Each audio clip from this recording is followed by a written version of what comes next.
Why I tell people balance is the primary thing to look at. If your balance is off, you cannot move, you will not be strong, your brain won't give you what you need, you'll be working harder than you need to physiologically.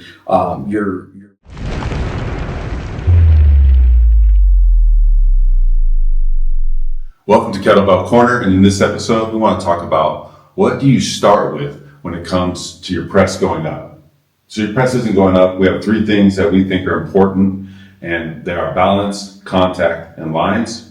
So first, let's begin with balance, Raj. What does that even mean? Like, I feel balanced right now. So I don't believe it. Okay, yeah, you might be right. Balance has a specific definition. The definition of balance is keeping the center of mass over the base of support. In simple terms, the center of mass is going to mostly be the center of your body.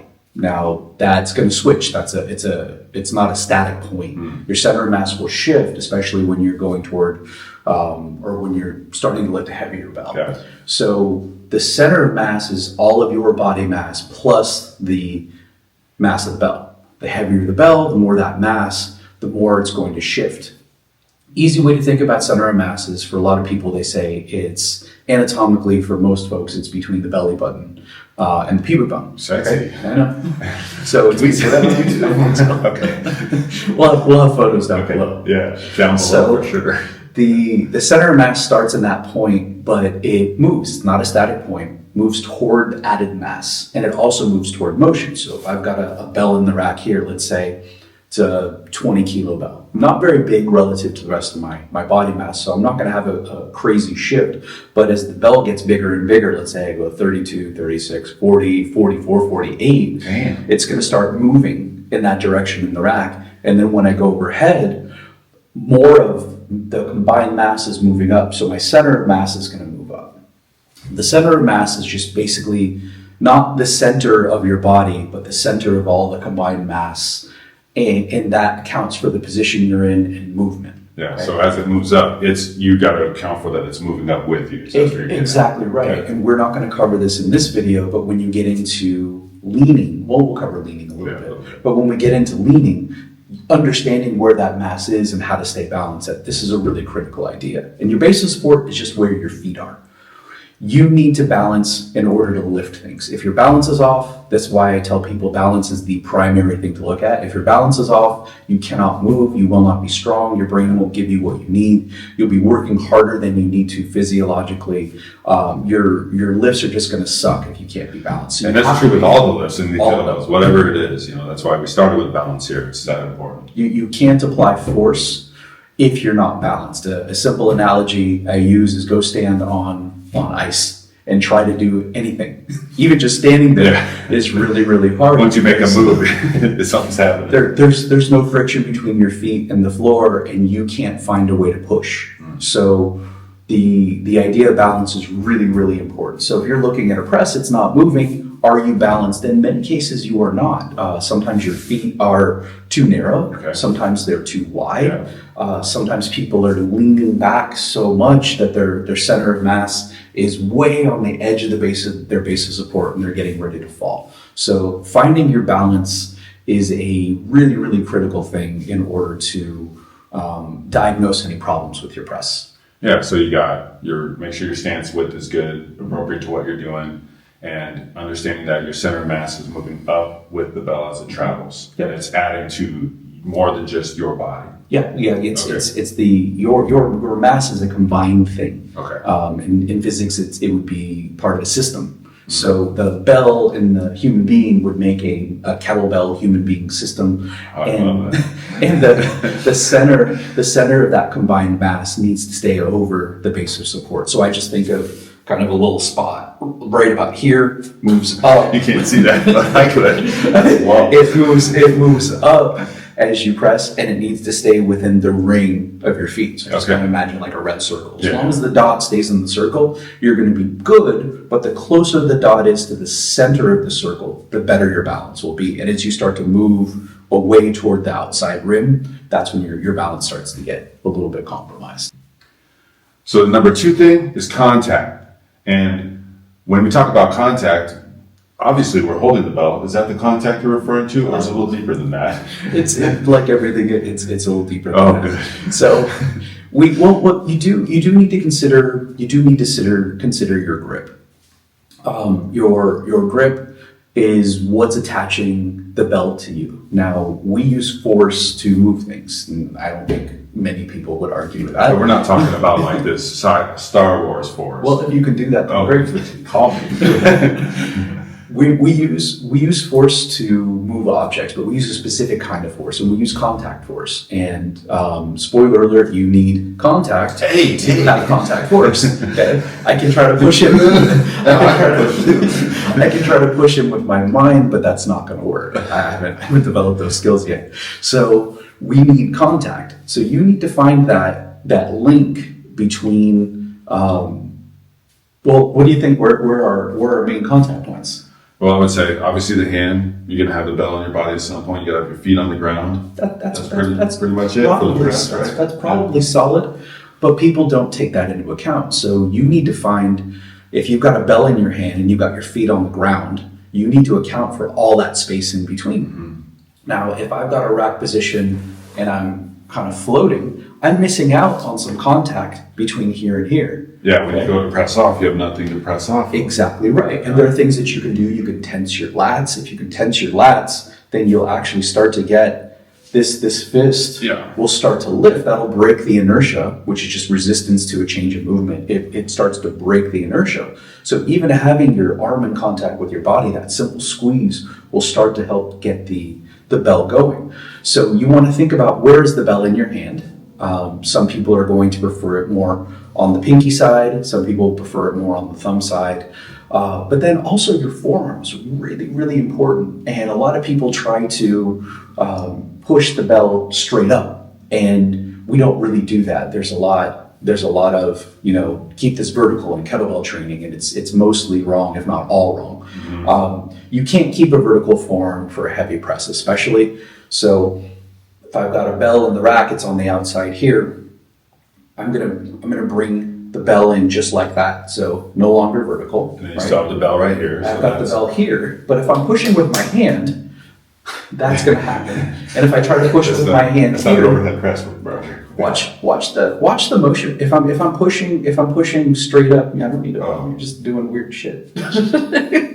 So if I try to push my hand straight up, watch what happens to my elbow. My elbow starts to swing in. Now I've got this extra rotation I don't need. Okay, I've got my force going in too many different directions. If I'm driving up and I'm thinking about pushing the bell on my forearm, and I can get that bell up, so I get arm on my body, get a good lat squeeze, starts to lift up, and I'm driving this whole segment up, and I'm pushing here, which is the primary place where the bell is making contact with my arm. Then I can start moving my arm once I get that bell moving, but you got to get it moving first, okay? And then, of course, you've got to make sure your feet are nice and flat. And there's going to be a little bleed over between the idea of balance and contact, because if you're not balanced and you're on the outside edges of your feet, so that's why balance is first, then you get to the contact. Exactly right. So you want to think about your contact. You want to think about everything that you might have in contact with the bell in your body, and between the bell and the ground.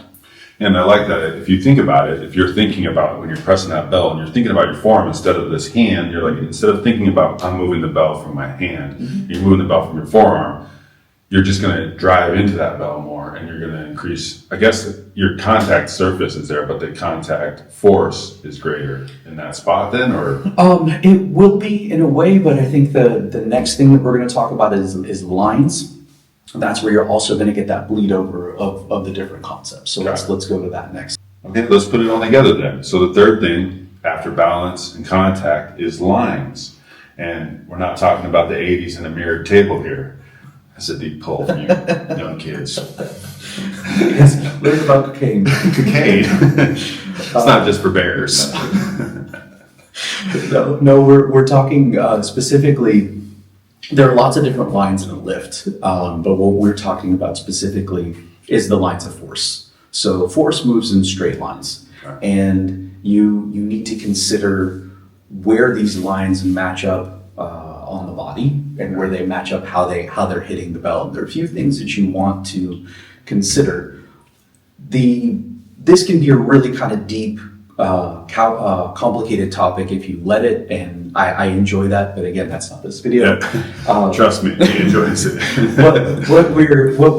What we're talking about here is just a few basic lines, and we can start with the lines that go up from your feet. Okay. Now, there's something called the line of gravity. Gravity moves vertically, always 100% of the time, as long as we're on Earth, and as long as Earth continues to do what it does. Yeah, earthly things. So we've got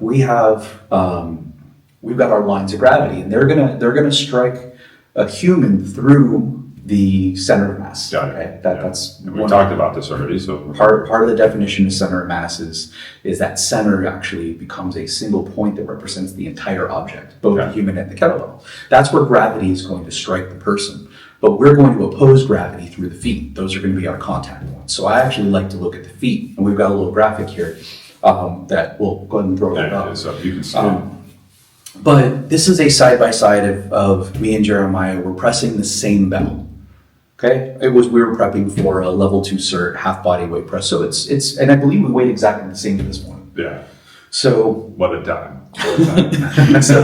so we're both practicing the press, but as you can see through the lines that go through the feet, okay, ideally, and the bottom of the bell, you're going to notice a few things. So if you look at, let's start with me. He's the bald one, in case you aren't aware. I did have a beard. Over there. That's why. So if I know another facial hair feature. If you look at the line that goes from the bell, that's roughly the center of mass of the bell. And that is going to move straight down through that right heel. So I'm keeping this bell over that heel, so I've got a good stable platform. Now, if you look, Jeremiah, where the line goes, it actually drops down in between his feet, outside of his foot. So there's not as much mass of his mass opposing that. So he doesn't have as much of a platform there. Now, you can also see the opposite shoulder. That is also going to be within the margins of my foot. That's going to be outside of the margins of his foot. What a shit show. It's impressive. For the record, I did get He did half press body this. weight up. This was just a bad rep we were filming, and it just was good for Hey, look, I had to press issues myself, and so this was very important that I went through this as well.